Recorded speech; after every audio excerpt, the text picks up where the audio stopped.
கூடாது, நீங்கள் கயிறுலாம் கெட்டக்கூடாதுன்னு சொல்லிட்டு என்னை பார்த்து அவங்க பேசுன மாதிரியே இருந்துச்சு. ஆனால் அவங்க என்னை பார்க்கல. நான் உட்காந்துருந்து எங்கேயோ ஒரு இடத்துல உட்காந்துருந்தேன். மோகன் அந்த நேரம் ஜெபம் பண்ணும்போது ஜெபம் பண்ணி முடித்த உடனே அந்த கயிறெல்லாம் அத்து போட்டாச்சு அங்கனக்குள்ளே. கயிறு அப்புறம் அந்த மந்திரம் பண்ணி அந்த தகடு இருக்குல்ல, அது எல்லாத்தையுமே அந்த இடத்துல தூர எறிஞ்சிட்டு வந்துட்டேன். அதுக்கப்புறம் என்னோடய வாழ்க்கையில் பெரிய லெவலாம் ஒன்றும் மாற்றங்கள் வரல. ஜெபமும் நானும் பெருசாலாம் பண்ணலை.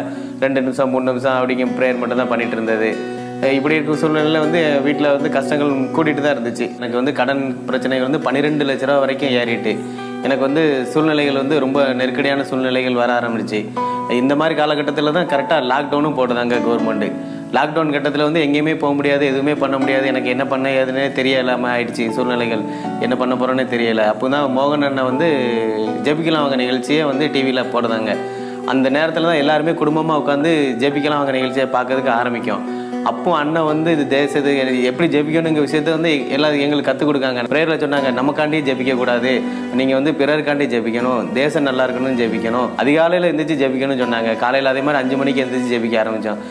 அண்ணன் சொல்லியிருந்தாங்க அவங்க மேப்பு கிடைக்கும்னு சொல்லிட்டு, தமிழ்நாடு மேப்பு, இந்தியா மேப்பு. அந்த மேப்பை நாங்கள் வீட்டில் வாங்கி வச்சு அது மேலே கை வச்சு ஜெபம் பண்ண சொல்லியிருந்தாங்க. அண்ணன் சொன்ன மாதிரியே அதே மாதிரி நாங்கள் கை வச்சு ஜெபிக்க ஆரம்பித்தோம்.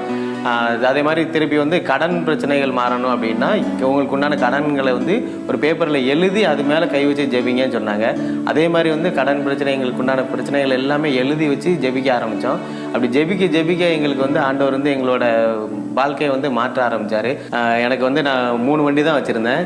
இன்னும் 2 வண்டி புதுசாக எடுக்கிறதுக்கு கிருபை செஞ்சாங்க. தொழிலை எங்களுக்கு ஆசீர்வதித்து கொடுத்தாங்க. மேலும் மேலும் எனக்கு ஆசீர்வாதத்தை அதிகமாக கொடுத்தாங்க. அது போக எனக்கு ஒரு காய்கறி கடையும் ஒன்று புதுசாக திறந்து கொடுத்தாங்க. என்னோட கடன் பிரச்சனையுமே 12 லட்ச ரூபா கடன் பிரச்சனையும் மாறிட்டு ஒரு காலத்தில் மனைவியோட தாலி செயின் முதற்கொண்டு எடுத்து அடகு வச்சாச்சு. இப்போ அவளுக்கு அதுக்கு பதிலாக நிறையா திருப்பி நகைகள் வாங்கி கொடுத்துட்டேன்.